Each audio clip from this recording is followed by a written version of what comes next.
We all know that one of the countries that recently implemented the CBI program is Egypt. So Egypt started with Citizenship Investment Program, and while it may not be the Tier A passport, because obviously visa-free travel is not that good, it can be used as a good Plan B option. So let's go into details on how you can get the Egypt citizenship.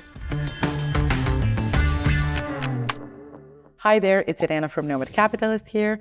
I've been working in the operations team for quite some time already, and I've been helping people like you to go where they're treated best. Egypt has recently implemented the Citizenship Investment Program, which is becoming more popular over the years. So how you can get Egypt citizenship? You can get it by 4 ways. The first investment possibility is the real estate investment. So if we're talking about some of the other possibilities, like, I don't know, if we were talking about Turkish citizenship investment, we would always say that real estate is one of the best ways to acquire second citizenship because you can get the passive income and basically have the property that you want. In Egypt, similar as in Caribbean, if you want to invest in real estate, that needs to come from the governmental project. So you cannot just choose anything that you want. It needs to come from the governmental approved project. This comes with its own limitations, and real estate in Egypt is similar as Caribbean, sometimes have a lot of things that are just not done correctly, either with Catstar or something like that. So, it has its limitations, but the governmental projects are mostly, all in order. And the investment amount that you would need to invest actually in the real estate would be $300,000. It's also, apart from real estate, if that's not what you want, it's also possible to purchase a plot where you would eventually build, but it also has to be like a governmental owned project. So when it comes to the location of the property, there is no specific location, like in Greece Golden Visa program or something like that. You can buy anywhere in Egypt, but you have to hold it for the period of 5 years. In case that you sell it before the period of 5 years, meaning that you already got your citizenship, but now that you sold that property, what you need to do is to pay the amount to the government. In case that you sold that property after the period of 5 years, then you have to make a kind of a non-refundable contribution to the government in the amount of $250,000. That's basically their way of saying, well, you didn't hold the property for 5 years. Here's my way of apologizing. Let's call it like that. So the next option for the investment is obviously company incorporation. For all of the videos that you watch, or if you're watching this for the first time, company incorporation as a way of getting a second residence or second citizenship is probably not one of our favorites.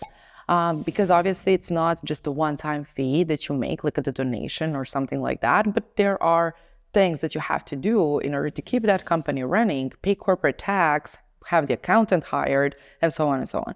So when it comes to the company incorporation, what you can do is to either incorporate a new company or to invest in the already existing business, and the amount would be $350,000. The third option is to make a donation. You know that we like donation, and we also like real estate, depending obviously on the country. But the donation for Egypt is in the amount of $250,000.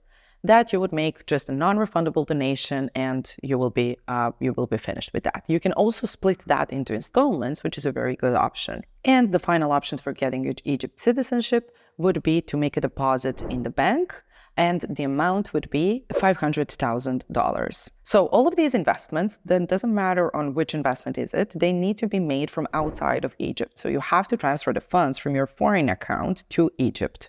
Only in Egypt, when the money is in Egypt, that will automatically go to the Egyptian currency. When it comes to citizenship, as I mentioned, it may not be the best passport out there because of the visa-free travel.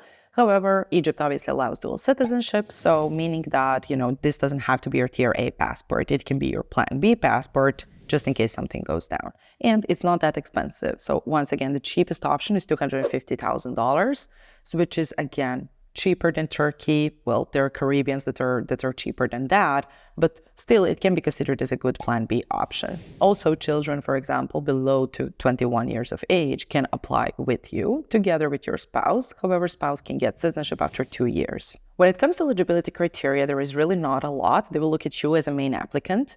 And the things that you would have to do, obviously, is to prove your source of funds, that it comes from the legit source, to prove that you have enough funds to make a donation or to make an investment, let's say, to have a clean criminal record and clean medical report.